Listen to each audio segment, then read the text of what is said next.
and we both thought there would be more victims on this case. And I think we may potentially have even more. So that's the importance of our field, really looking at DNA, looking at the evidence. I appreciate the chronological sequencing of events you just put up. That's very important as well. But the allegations, which started today's conversation, I'm just not in favor of. Nor am I. Tom Cusinelli, retired NYPD captain. Ray is waiting to get paid for a movie or a docuseries.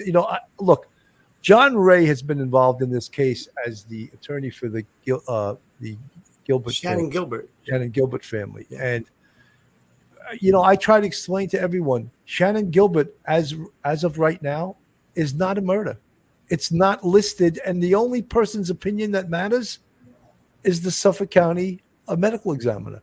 He determines whether or not it is ruled a homicide.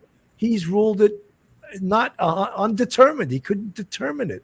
And then, of course, John Ray brought in Dr. Michael Baden, who, his findings, he agreed with the medical examiner, but said, but based on the fact that the hyoid bone appears to be cracked, this is death by asphyxia. It's homicidal. It was just the most lame ruling I've ever seen. And look, the circumstances behind Shannan Gilbert, certainly suspicious. Certainly, any one of those people in that complex and the chronology of what happened to her, it could be a murder, except John Ray is trying to connect Rex Heuermann to the Oak Beach murder of Shannan Gilbert. There's no way he was there. Because if this 6'6", 300-pound ogre was there, at least 10 witnesses would have said he was there.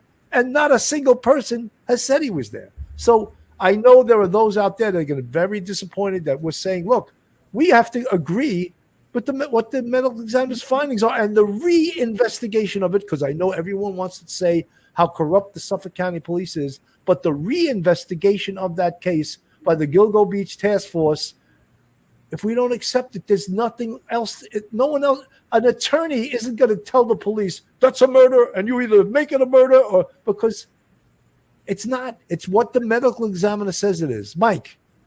Yeah, Billy, in his press conference, Mr. Ray held up some of the pictures and we saw one of them. There was another one where there was a woman in a reclining position and she was naked and she was above the antlers of like a deer or a moose.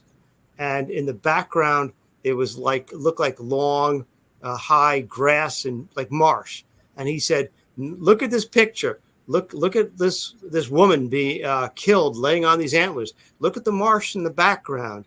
That's Shannan Gilbert. That's just how Shannan Gilbert died." So he's taking one picture with something in the background and saying that Victoria Heuermann drew this or liked this picture that was in a book that was produced by somebody else that probably, who knows, maybe it sold 1 million copies, maybe it's only sold 100.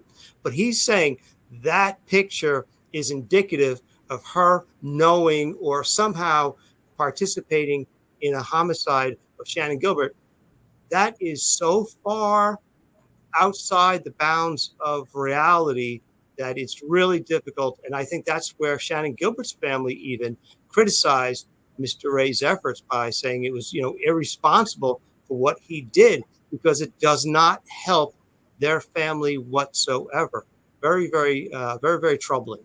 Absolutely. Let me finish this report by News Nation and then we'll move on. We know that there were hairs that were collected off of some of the victims that are linking Rex Heuermann or other family members through this theory called transference. However, forensics are going to be challenged ultimately because these cases are so old. And so there's obviously going to be, from a defense perspective, you're going to get an expert in who's going to try and undercut that. So anything else that can link Rex Heuermann to the manner, means, giving him opportunity to commit the crime, that timestamp, incredibly important.